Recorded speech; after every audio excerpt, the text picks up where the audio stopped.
ساری معاشرت کے باب کا سب سے اصل الاصول وہ ہے جو نبی کریم سرور عالم صلی اللہ علیہ وسلم نے ارشاد فرمایا کہ المسلم من سلم المسلمون من لسانہ و یدہ، کہ مسلمان ہے ہی وہ کہ دوسرے مسلمان اس کی زبان سے اور اس کے ہاتھ سے محفوظ رہیں، سلامت رہیں، ان کی زبان سے بھی کوئی تکلیف نہ پہنچے، اس کے ہاتھ سے بھی کوئی تکلیف نہ پہنچے۔ اور زبان اور ہاتھ کا ذکر بھی اس لیے ہے کہ عام طور سے تکلیفیں ان سے پہنچتی ہیں، ورنہ کسی بھی طرح دوسرے کو تکلیف پہنچانا یہ مسلمان کا کام نہیں ہے۔ فرمایا مسلمان ہے ہی وہ، یعنی جو شخص تکلیف پہنچائے، اپنے ہاتھ سے پہنچائے، زبان سے پہنچائے، کسی طرح بھی پہنچائے، وہ حقیقت میں سچا مسلمان کہلانے کا مستحق نہیں۔ مسلمان ہے ہی وہ جس سے دوسرے کو تکلیف نہ پہنچے۔ بنیاد ساری اصل الاصول سرکار دو عالم صلی اللہ علیہ وسلم نے یہ بیان فرمایا، اور ساری شریعت میں اس کے احکام بھرے پڑے ہیں۔ دیکھو جماعت کی نماز کی کتنی بڑی تاکید ہے۔ رسول کریم صلی اللہ علیہ وسلم نے ارشاد فرمایا کہ جماعت سے جو لوگ نماز نہیں پڑھتے، میرا دل چاہتا ہے کہ ان کے گھروں کو آگ لگا دو جا کر۔ اس لیے یہ جماعت جو ہے سنت مؤکدہ قریب بواجب ہے، واجب ہے تقریباً، لیکن یہ حکم ہے کہ اگر کسی شخص نے لہسن کھایا ہوا ہو، حدیث میں ہے، یا پیاز کھائی ہوئی ہو کچی اور اس کے منہ سے بو آ رہی ہو، تو وہ مسجد میں نہ جائے۔ اور فقہاء کرام نے فرمایا کہ اگر کوئی شخص کسی ایسی بیماری میں ہے، بیماری میں مبتلا ہے کہ جس کی وجہ سے اس کے سے بو آتی ہے، اس کو دوسرے لوگوں کو بو محسوس ہوتی ہے یا اس سے گھن آتی ہے، تو اس کے لیے وہ مسجد میں نماز نہیں پڑھے گا، وہ گھر میں پڑھے نماز، تاکہ دوسروں کو کوئی تکلیف نہ پہنچے۔ اب دیکھو جماعت اتنی اہمیت کی چیز کہ جس کے بارے میں یہ فرما رہے ہیں کہ جو جماعت میں نہیں جاتا اس کے گھروں کو آگ لگانے کا مستحق ہے وہ، لیکن اس وجہ سے کہ دوسرے کو تکلیف نہ پہنچے، اس وجہ سے فرما دیا کہ وہ فقہاء کرام نے فرمایا کہ وہ مسجد میں نہ جائے، گھر میں نماز پڑھے۔ حجر اسود کی کتنی زبردست فضیلت ہے کہ حدیث میں یہ آتا ہے کہ جو شخص حجر اسود کا بوسہ لے تو یہ ایسا ہے، یہ حجر اسود جو ہے یہ اللہ تعالیٰ کا ہاتھ ہے زمین کے اندر۔ جیسے کسی نے بوسہ لیا حجر اسود کا تو جیسے اللہ تبارک و تعالیٰ کے دستے ہاتھ پر گویا بوسہ دیا اور اللہ تعالیٰ سے مذاکرہ، اتنا زبردست۔ اور یہ فرمایا کہ قیامت کے دن یہ آئے گا تو اس کے یہ ہر اس شخص کے حق میں گواہی دے گا جس نے اس کا استلام کیا ہوگا۔ تو اتنی فضیلت ہے، لیکن فرمایا کہ اگر اس حجر اسود کو بوسہ لینے کے لیے کسی کو دھکا دینا پڑے، کسی کو تکلیف ہوتی ہو، دھکا دینا پڑے، بہت زیادہ ہجوم ہو، تو پھر حجر اسود کا استلام کرنا یا بوسہ دینا ناجائز ہے، حرام ہے۔ اس لیے کہ حجر اسود کا بوسہ لینا یہ تو ایک مستحب ہے، ثواب کا کام ہے، فرض نہیں ہے، واجب نہیں ہے، لیکن کسی مسلمان کو تکلیف سے بچانا یہ واجب ہے، اور تکلیف دینا گناہ کبیرہ ہے۔ تو اس لیے گناہ کبیرہ کا ارتکاب کر کے کوئی مستحب کام کرے آدمی تو یہ کسی طرح بھی شریعت میں اس کی اجازت نہیں ہے۔ اب چونکہ معاشرت کے احکام سے بالکل بے پرواہ ہو گئے ہیں ہم لوگ، دین کا حصہ سمجھتے ہی نہیں، تو نتیجہ دیکھو حجر اسود پر کیا طوفان بدتمیزی مچا ہوا ہوتا ہے۔ روز کا نقشہ ہے، وہاں جا کے حجر اسود کے اوپر ایک ہجوم ہے، دھکا پیل ہے، کوئی شریعت سے اس کا تعلق نہیں ہے، اور حرام کام ہے جو ہو رہا ہے۔ عین حجر اسود کی جگہ پر کعبے کے سائے میں یہ حرام کام کا ارتکاب ہو رہا ہے۔ لوگ جو ہیں وہ شوق میں پرواہ نہیں کرتے ہیں. شوق ہے بس حجر اسود کا بوسہ لینے کا، تاکہ میں کہہ سکوں کہ بھئی میں نے بھی بوسہ لیا ہے حجر اسود کا، یہ دل کو اپنے تسلی دے سکوں کہ میں نے بھی حجر اسود کا بوسہ لیا ہے. تو اس کے لیے کسی کو دھکا دینا پڑے، کسی کو تکلیف پہنچانی پڑے، دھکا پیل کرنی پڑے، لیکن یہ شوق پورا کروں گا. تو ہمارے حضرت مولانا مسیح اللہ خان صاحب قدس اللہ تعالیٰ سرہ فرمایا کرتے تھے کہ دین شوق پورا کرنے کا نام نہیں ہے، دین اتباع کا نام ہے. جو حکم ہے اس کا اتباع کرو. شوق پورا کرنا یہ کوئی دین کا یہ دین نہیں ہے کہ شوق ہو گیا، کسی بھی عبادت کا شوق ہو گیا، کسی بھی مستحب کام کا شوق ہو گیا، بس وہ شوق پورا کرنا ہے. یہ دین نہیں ہے. دین یہ ہے کہ شریعت کا حکم کیا ہے یہ دیکھو. اگر فرض کرو کہ دھکا مکا کر کے کسی طرح حجر اسود پر پہنچ گئے اور وہاں جا کے حجر اسود کا بوسہ لے بھی لیا اور اس سے دھکا مکا کر، تو وہاں آخرت میں جب سوال ہوگا کہ تم نے کسی مسلمان کو دھکا دیا تھا، اور وہاں جو لوگ جمع ہوتے ہیں تو وہ ایسے ہوتے ہیں کہ پتہ ہی نہیں کون آدمی ہے کون نہیں، اس سے معافی مانگنا بھی ممکن نہیں ہے کہ بعد میں معافی مانگ لیں. اس سے معافی مانگنا بھی، اور مسلمان کا اگر تکلیف پہنچائی اور اس کا حق پامال کیا اور اس سے معافی نہ مانگی، اس نے معاف نہ کیا، تو وہاں جو پکڑ ہوگی اللہ تعالیٰ اس سے مسلمان کو محفوظ رکھے. اور اگر ساری زندگی حجر اسود کا بوسہ نہ لے سکا تو اللہ تعالیٰ یہ نہیں پوچھیں گے تو نے حجر اسود کا بوسہ کیوں نہیں لیا، کیونکہ فرض نہیں کیا اللہ نے، واجب نہیں کیا. اس واسطے یہ چیزیں جو ہیں یہ شریعت کا مزاج بتا رہی ہیں. شریعت کا مزاج کیا ہے؟ آج جو ہمارے اوپر بلا مسلط ہے تو اس میں جہاں اور معصیتوں اور گناہوں کی ہے، تو ایک بہت بڑا گناہ جو ہے ایک تو حرام خوری کا ہے کہ معاملات میں حلال و حرام کی پرواہ نہیں ہے. میں جو آمدنی کما رہا ہوں وہ میرے لیے حلال ہے کہ نہیں ہے، میں اگر ملازمت کر رہا ہوں تو ملازمت کا حق ادا کر رہا ہوں کہ نہیں کر رہا ہوں، کوئی کام چوری تو نہیں کر رہا، اور صحیح وقت دے رہا ہوں کہ نہیں دے رہا ہوں، اور دوسرے اپنی ذات سے کسی کو تکلیف پہنچا رہا ہوں. اس کی پرواہ نہ ہونے کی وجہ سے ایک اللہ بچائے عذاب مسلط ہے ہمارے اوپر. اللہ تعالیٰ اپنی رحمت سے ہماری مغفرت فرما دے اور ہمارے حالات کو درست فرما دے. تو حضرت فرماتے ہیں کہ یہ شعبہ جو ہے دین کا یہ بالکل نظر انداز کیا ہوا ہے. حدیث میں آتا ہے کہ نبی کریم سرور دو عالم صلی اللہ علیہ وسلم جب کہیں سفر میں تشریف لے جاتے تھے اور سفر کے دوران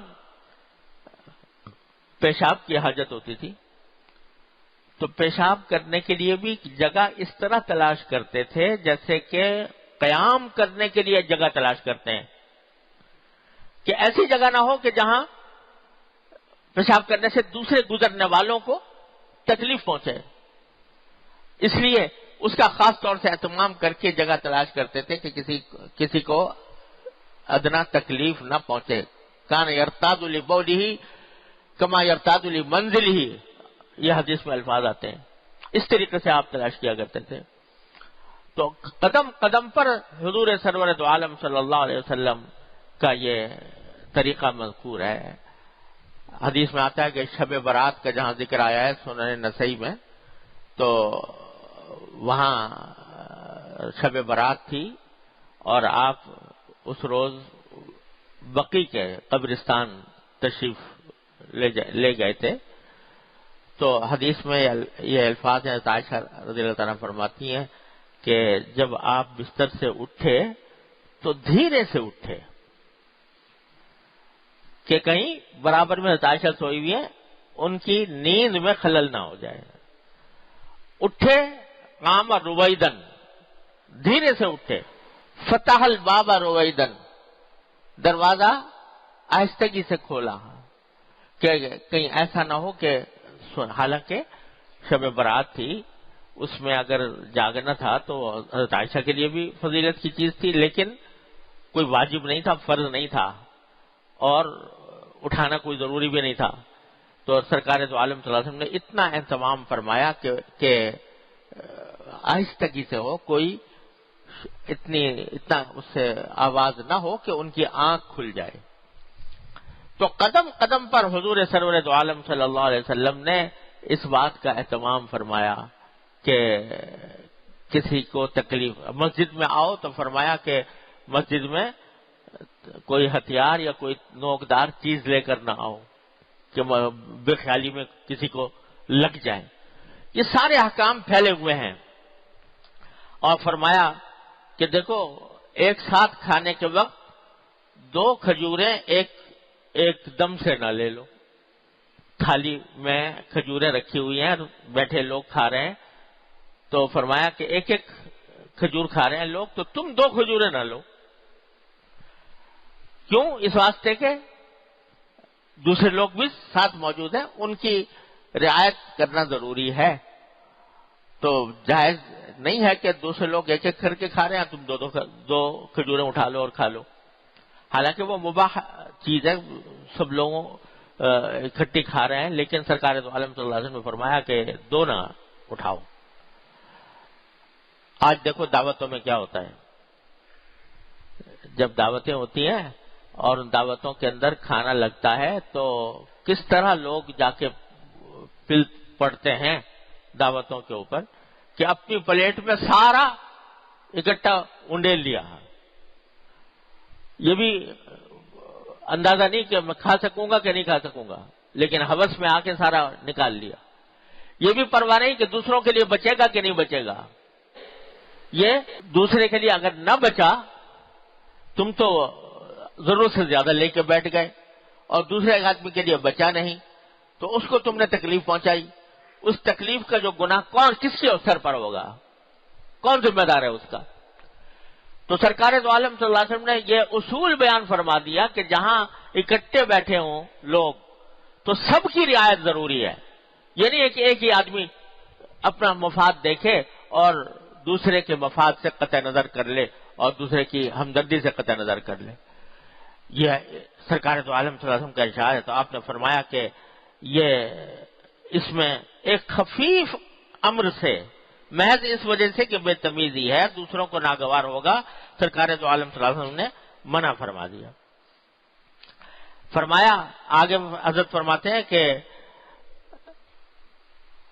حدیث میں رسول کریم صلی اللہ علیہ وسلم نے ارشاد فرمایا کہ مہمان کے لیے حلال نہیں ہے کہ وہ میزبان کے پاس اس قدر قیام کرے کہ وہ تنگ ہو جائے۔ آپ مہمان ہو کے گئے اور بس رہ پڑے وہاں، اس کے یہاں اتنے دیر رہ پڑے کہ وہ تنگ ہونے لگا بیچارہ۔ لوگ یہ تو سمجھتے ہیں کہ مہمان کے حقوق ہیں۔ ارے جس طرح مہمان کے حقوق ہیں کہ اس کی خاطر تواضع کی جائے، اسی طرح میزبان کا بھی کچھ حق ہے مہمان کے اوپر، وہ یہ کہ اس کو تنگ نہ کرے، تنگ نہ کرے۔ مہمان کسی کے گھر آپ گئے اور جا کر اس کی چیزیں دیکھنی شروع کر دی الٹ پلٹ کے۔ حدیث میں امام بخاری رحمۃ اللہ علیہ نے ایک مستقل باب باندھا ہے کہ جب کسی کے گھر میں جائے تو آدمی جو ہے وہ بس جہاں وہ کہے وہاں بیٹھ جائے اور تجسس نہ کرے کہ اس کے گھر میں کیا رکھا ہے اور کیا چیز ہے کیا نہیں ہے، کوئی چیزیں پڑی ہوئی ہیں وہ دکھانا چاہتا ہے نہیں دکھانا چاہتا۔ لوگ گئے کسی کے گھر میں، جا کے اس کی کتابیں رکھی ہیں، اٹھا کے پڑھنی شروع کر دی، اس کے کاغذات رکھے ہیں وہ پڑھنے شروع کر دیے، خدا جانے وہ تم سے چھپانا چاہتا ہو۔ تو لا تجسس، امام بخاری نے باب باندھا اس کے اوپر مستقل، تجسس سے کام نہ لے، جہاں گیا ہے وہ اس کے کو رعایت کرے۔ تو میزبان کا بھی حق ہے کہ آپ اس کو تنگ نہ کریں۔ یہ نہیں کہ مہمان بن کے گئے ہیں تو بس اب وہاں اس نے تو تمہارے لیے کھانا تیار کیا اور تم نے کہا جی میرا تو روزہ ہے، اس نے محنت اٹھائی اور تم نے کہہ دیا کہ میں روزہ ہے میں نہیں کھانا کھاؤں گا۔ ارے نہیں روزہ ہے تو پہلے بتا دیتے تاکہ وہ مشقت نہ اٹھاتا۔ اسی طرح حدیث میں فرمایا کہ جب کوئی شخص من عاد منکم فلیخفف، کسی کے عیادت کے لیے جائے، بیمار پرسی کے لیے، کتنا عظیم اجر ہے بیمار پرسی کا، کہ حدیث میں رسول کریم صلی اللہ علیہ وسلم نے فرمایا کہ جب کوئی مسلمان کسی دوسرے مسلمان کی عیادت کے لیے، بیمار پرسی کے لیے جاتا ہے تو 70,000 فرشتے اس کے حق میں دعائیں کرتے رہتے ہیں جب تک وہ عیادت کے لیے گیا ہوا ہے۔ اور ایک حدیث میں ہے کہ وہ جب تک عیادت کے لیے گیا ہوا ہے وہ جنت کے باغ میں ہوتا ہے۔ لیکن عیادت کے بھی کچھ آداب ہیں۔ عیادت کا ادب یہ بیان فرما دیا کہ من عاد منکم فلیخفف، کوئی عیادت کرے تو اس کی تخفیف سے کام لے، یعنی مختصر عیادت کرے، کیوں ایسا نہ ہو کہ وہ بیچارہ تمہارے زیادہ دیر بیٹھنے کی وجہ سے یا زیادہ دیر کھڑا رہنے کی وجہ سے تو تنگ ہو جائے۔ بیمار تو پہلے ہی ہے، اب تم نے جا کے اس کے اوپر ڈیرا جما لیا وہاں تو وہ تنگ ہو جائے، وہ لیٹنا چاہتا ہے، بیٹھنا چاہتا ہے، بے تکلف رہنا چاہتا ہے، اس بے تکلف میں تم خلل انداز ہو گئے، تو یہ ایسا کرنا جائز نہیں ہے۔ حضرت عبداللہ بن مبارک رحمۃ اللہ علیہ کے بارے میں واقعہ لکھا ہے کہ حضرت عبداللہ بن مبارک رحمۃ اللہ علیہ جب مرض وفات میں تھے تو لوگوں کا ایک تانتا بندھا ہوا تھا عیادت کے لیے۔ حضرت عبداللہ بن مبارک وہ ہستی تھی کہ اللہ تعالیٰ نے ان کو حدیث کا، فقہ کا اور زہد اور ورع اور تقوی کا ایک عجیب مقام عطا فرمایا تھا۔ ان کے اتنے شہدائی تھے لوگ کہ ایک مرتبہ وہ کہیں سفر کر کے جا رہے تھے تو ان کو چھینک آ گئی، تو الحمدللہ انہوں نے کہا، تو جواب میں یرحمک اللہ کہنے والوں کا اتنا شور ہوا کہ وہ جو بادشاہ تھا اس کے پاس تک آواز پہنچ گئی، تو وہ سمجھا کوئی دشمن چڑھا ہے، اتنے آواز ہوئی، اتنے لوگ ان کے جانثار اور شہدائی لوگ تھے۔ تو جب مرض وفات ہوئی، مرض وفات میں تھے تو لوگ عیادت کے لیے آ رہے تھے۔ اب ایک کے بعد ایک کے بعد ایک کے بعد ایک اس طرح لوگ آتے جا رہے تھے۔ اب ان میں سے ایک صاحب ایسے تھے جو بیٹھے ہوئے تھے مستقل، اٹھنے کا نام ہی نہیں لیتے تھے، بیٹھے ہیں بس مستقل۔ اب وہ نہ اپنے گھر والوں سے کوئی بات چیت کر سکتے ہیں، نہ پاؤں پھیلا سکتے ہیں، کوئی بے تکلف کوئی کام کر سکتے ہیں۔ تو حضرت کے منہ سے یہ نکلا کہ بھئی یہ تکلیف تو اپنی جگہ پر ہے، لیکن یہ آنے جانے والوں نے الگ پریشان کر دیا۔ تو وہ اللہ کا بندہ جو بہت دیر سے بیٹھا ہوا تھا پھر بھی نہیں سمجھا، تو کہنے لگا کہ حضرت اگر آپ فرمائیں تو یہ میں دروازہ بند کر دوں تاکہ لوگ آئے نہیں؟ تو حضرت نے فرمایا کہ ہاں بند کر دو، مگر باہر سے بند کرو باہر سے بند کرو۔ تو اب یہ تو سن لیا کہ عیادت کرنا ثواب کا کام ہے اور اس کی فضیلت ہے، لیکن اس کے آداب بھی ہیں، اس کا کوئی طریقہ بھی ہے جو رسول کریم سرور عالم صلی اللہ علیہ وسلم نے تلقین فرمایا، وہ ذہن میں نہیں۔ نتیجہ یہ کہ بجائے عیادت کے ذریعے مریض کو راحت پہنچانے کے تکلیف میں مبتلا کر دیا۔ یہ سرکار دو عالم صلی اللہ علیہ وسلم نے اتنا ایک ایک چیز کا سرکار دو عالم صلی اللہ علیہ وسلم نے بڑی دقت نظر سے اور باریک بینی سے وہ احکام فرمائے۔ حضرت انس رضی اللہ تعالیٰ عنہ فرماتے ہیں کہ صحابہ کرام کو حضور اقدس صلی اللہ علیہ وسلم سے زیادہ کوئی شخص محبوب نہیں تھا۔ صحابہ کرام سے زیادہ جانثار اور فداکار سرکار دو عالم صلی اللہ علیہ وسلم کا کوئی ہو ہی نہیں سکتا تھا۔ لیکن جب آپ کو یہ پتہ چلا صحابہ کرام کو کہ حضور اقدس صلی اللہ علیہ وسلم کو جب ہم حضور کے لیے کھڑے ہوتے ہیں تعظیماً تو آپ کو ناگوار ہوتا ہے، تو ہم نے کھڑا ہونا چھوڑ دیا۔ یعنی سرکار دو عالم صلی اللہ علیہ وسلم کو یہ بات ناگوار ہوتی تھی کہ جب آپ تشریف لائیں تو لوگ تعظیم کے لیے کھڑے ہوں۔ یہ اور جو شخص اپنے لیے یہ بات پسند کرے کہ لوگ اس کے لیے تعظیم کے میں کھڑے ہوں، تو حضور اقدس صلی اللہ علیہ وسلم نے اس پر بڑی وعید بیان فرمائی۔ تو اسی لیے فرمایا کہ جو آدمی یہ پسند کرتا ہو کہ لوگ اس کے لیے کھڑے ہوں، اس کے لیے کھڑا ہونا جائز نہیں ہے۔ ہاں کوئی شخص پسند نہ کرتا ہو، کوئی کھڑا ہو گیا تو،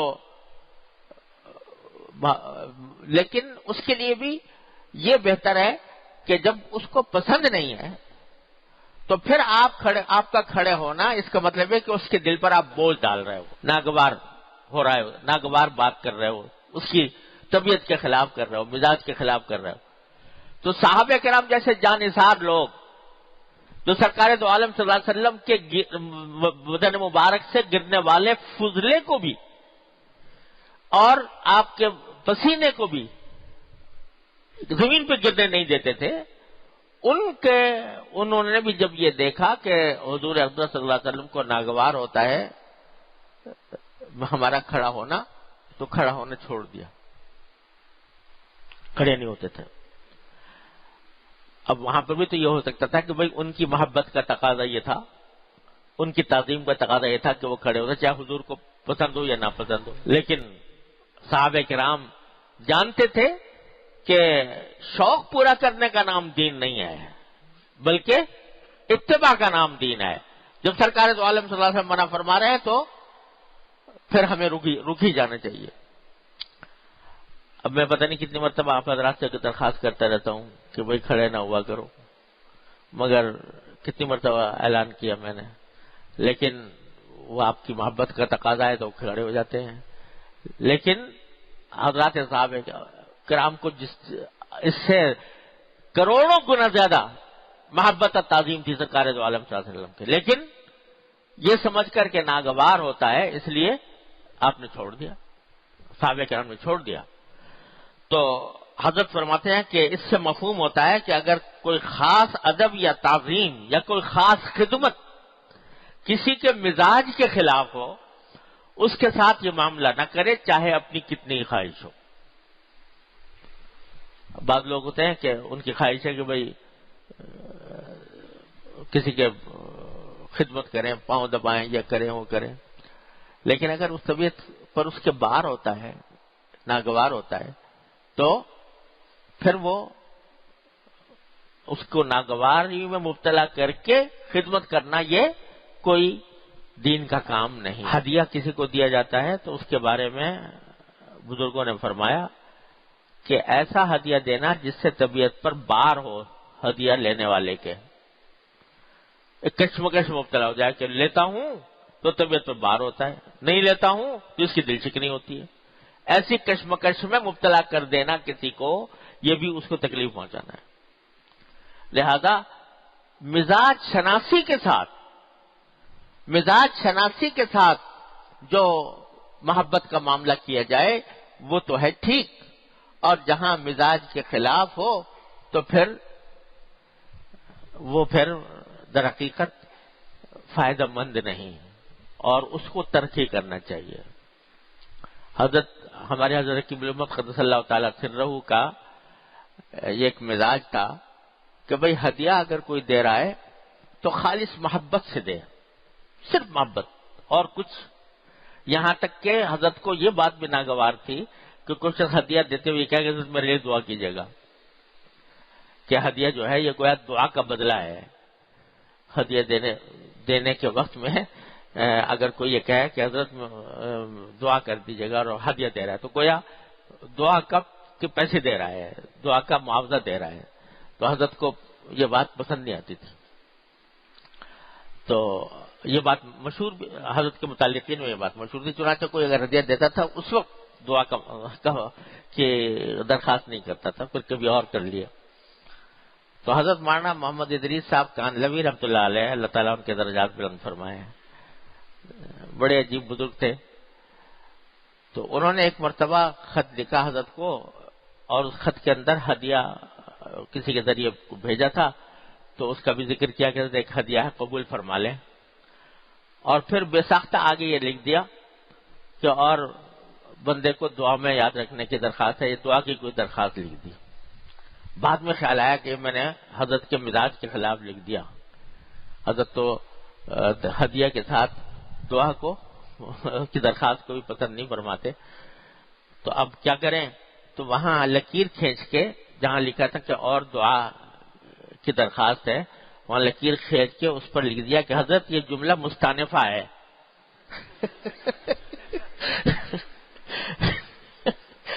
یعنی اس کا سابق پچھلے جملے سے کوئی تعلق نہیں ہے، حدیث سے کوئی تعلق نہیں ہے، یہ جملہ مستانفہ ہے.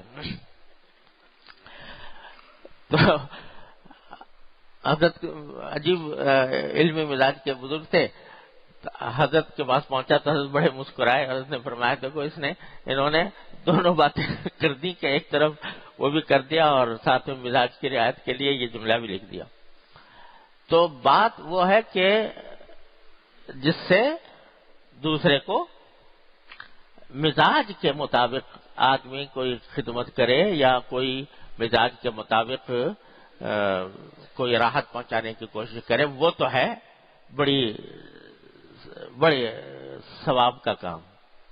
لیکن جہاں مزاج کے خلاف ہو تو اس کا دل نہیں چاہ رہا، اس کی طبیعت پہ بار ہے، تو اب بہت سے لوگ جو ہیں ان کو شوق ہوتا ہے کہ جوتے اٹھانے کا شوق ہے کہ بھئی بزرگوں کے جوتے اٹھانے چاہیے.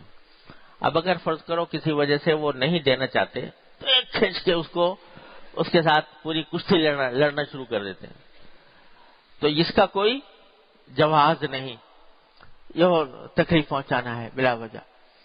تو حضرت فرماتے ہیں کہ جو ادب یا تعظیم یا کوئی خاص خدمت کسی کے مزاج کے خلاف ہو، اس کے ساتھ یہ معاملہ نہ کرے، چاہے اپنی خواہش کتنی بھی ہو. اللہ. اسی طرح فرمایا کہ حدیث میں ارشاد ہے کہ دو شخصوں کے درمیان جا کر بیٹھنا حلال نہیں بغیر اجازت کے. دو آدمی بیٹھے ہیں، ان کے درمیان جا کے آپ بیٹھ جائیں. تو فرمایا کہ اجازت لو پہلے بیٹھنے کی، پھر کہیں ایسا نہ ہو وہ ان کو بیٹھنے سے تمہارے تکلیف ہو. یہ فرمایا کہ تین آدمی بیٹھے ہیں مجلس میں، اور ان میں سے دو آدمی آپس میں سرگوشی کرنا شروع کر دیں، چپ کے کچھ بات کر لیں تیسرے کو چھوڑ کر. فرمائے لا تناجا اثنان دون ثالث، ایسا نہ کریں، کیونکہ تیسرے آدمی کو بیچارے کو یہ خیال ہوگا کہ میں مجھ سے چھپا کے بات کر رہے ہیں، اس کے دل پر صدمہ ہوگا، اس کو ناگوار ہوگا. تو فرمایا لا تناجا اثنان دون ثالث. دوسرے تو حضرت فرماتے ہیں کہ جس سے دوسرے کو کدورت ہو وہ کام کرنا، یہ سب معاشرت کے آداب کے خلاف ہے. حدیث میں ہے کہ حضور اقدس صلی اللہ علیہ وسلم کو جب کبھی چھینک آتی تو اپنا منہ ہاتھ یا کپڑے سے ڈھانک لیتے اور آواز کو پست فرماتے. چھینک آئی، اگر سرکار دو عالم صلی اللہ علیہ وسلم کے ناک کی ریزش کسی کے اوپر گر جائے تو وہ تو اس کی سعادت عظمیٰ ہے. لیکن ادب سکھا دیا کہ جب چھینک آئے تو ہاتھ رکھ لو منہ پر یا کوئی کپڑا رکھ لو، اور آواز بھی اتنی بلند نہ ہو کہ بلا وجہ ضرورت سے زیادہ بلند آواز کر دے جس سے دوسرے کو تکلیف ہو. اس سے معلوم ہوا کہ اپنے ہم نشین کی اتنی رعایت کر رہے ہیں کہ اس کو سخت آواز سے بھی اذیت اور وحشت نہ ہو. حضرت جابر رضی اللہ عنہ سے روایت ہے کہ ہم جب نبی کریم سرورت عالم صلی اللہ علیہ وسلم کے پاس آتے تو جو شخص جس جگہ پہنچ جاتا وہیں بیٹھ جاتا تھا، یعنی کہ چیر کے آگے بڑھ رہا ہے وہیں بیٹھ جایا کرتا تھا. اس سے بھی حضرت فرماتے ہیں کہ پتہ چلا کہ اپنے کسی ہم نشین کو کسی بھی طریقے سے تکلیف پہنچانا منع ہے. صحیح مسلم میں حضرت مقداد ابن اسود رضی اللہ تعالیٰ عنہ سے ایک طویل قصہ مروی ہے کہ ہم رسول اللہ صلی اللہ علیہ وسلم کے مہمان تھے اور آپ ہی کے ہاں مقیم تھے. عشاء کے بعد آ کر لیٹ رہتے. حضور اقدس صلی اللہ علیہ وسلم دیر میں تشریف لاتے تو آپ سلام تو کرتے کہ شاید جاگتے ہوں، مگر اتنی آواز سے سلام کرتے کہ اگر جاگتے ہوں تو سن لیں اور سوتے ہوں تو آنکھ نہ کھلے. یعنی یہ بھی خیال ہے کہ شاید جاگ رہے ہوں تو سلام ہو جائے، اور یہ بھی خیال ہے کہ اگر سو گئے ہوں تو کہیں میرے سلام سے آنکھ نہ کھل جائے. تو اتنی آواز سے کرتے تھے کہ اگر جاگ رہے ہیں تو سن لیں گے، نہیں جاگ رہے ہیں سو رہے ہوں گے تو ان کی آنکھ نہ کھلے گی۔ اس سے بھی وہی اہتمام معلوم ہوا کہ جو اس حدیث سے پہلے حدیث میں تھا، اور اس سلسلے کی احادیثیں اس بہت کثرت کے ساتھ موجود ہیں۔ آداب کی جو احادیث ہیں، حدیث کی کتابوں میں آداب کے جو ابواب ہیں، ان میں یہ ساری تفصیلات بیان ہوئی ہیں جو نبی کریم سرورت عالم صلی اللہ علیہ وسلم سے سنتیں یہ سب اتباع سنت ہے۔ سنتیں ہم نے چند ظاہری سنتوں کو سنت سمجھ رکھا ہے بس، لیکن سنت زندگی کے ہر شعبے میں ہے۔ وہ جہاں عبادات میں ہے، معاملات میں بھی ہے، معاشرت میں بھی ہے، اخلاق میں بھی ہے، وہ سب سنتیں ہیں۔ ان سب چیزوں پر اکٹھا عمل کرنا یہ ہے اتباع سنت، اور یہ ہے در حقیقت صحیح راستہ جو فاتبعونی یحببکم اللہ کی طرف لے جانے والا ہے کہ اللہ تعالیٰ کی محبت اس سے حاصل ہوگی۔ تو حضرت یہ فرماتے ہیں کہ یہ ساری وجہ اس کی یہ ہے کہ معاشرت کے احکام کو دین کا حصہ نہیں سمجھتے، اور دین کا حصہ نہ سمجھنے کی وجہ سے اس کو کوئی برائی بھی نہیں سمجھتا، گناہ بھی نہیں سمجھتا۔ اب دیکھو آج کل دن رات یہ حالات پیش آتے ہیں کہ آدمی جو ہے گاڑی غلط جگہ پر پارک کر دی، مسجدوں میں اعلان ہوتے ہیں باقاعدہ کہ فلاں جگہ فلاں نمبر کی گاڑی کھڑی ہوئی ہے، اس کی وجہ سے راستہ بند ہو گیا ہے۔ اب گاڑی کھڑی کرتے وقت ایسی جگہ کھڑی کر دی کہ جہاں دوسرے لوگوں کا چلنا پھرنا مشکل ہو گیا، تو یہ گناہ کبیرہ ہوا۔ ایذائے مسلم گناہ کبیرہ، گناہ کبیرہ ہوا، مگر کوئی گناہ اس کو سمجھتا نہیں۔ نماز ایسی جگہ شروع کر دی مسجد میں کہ جو لوگوں کا راستہ بند ہو گیا، سامنے سے گزرنا مشکل ہو گیا، گناہ ہے یہ۔ بیچ میں اگر بغیر کسی حائل کے، سترے کے بغیر نماز پڑھنا شروع کر دے آدمی، نفلی نماز، مگر ان سب احکام سے بہت زیادہ بے توجہی ہے۔ تو حضرت والا قدس اللہ تعالی سرہ نے اپنے مواعظ میں، ملفوظات میں بہت ان کی تاکید فرمائی ہے، اور ایک مستقل رسالہ لکھا ہے آداب المعاشرت کے نام سے۔ تو وہ اس میں معاشرت کے وہ آداب جو قرآن و حدیث سے ثابت ہیں وہ بیان فرمائے ہیں۔ Thanks for watching. Please subscribe, like, share Mufti Sufyan.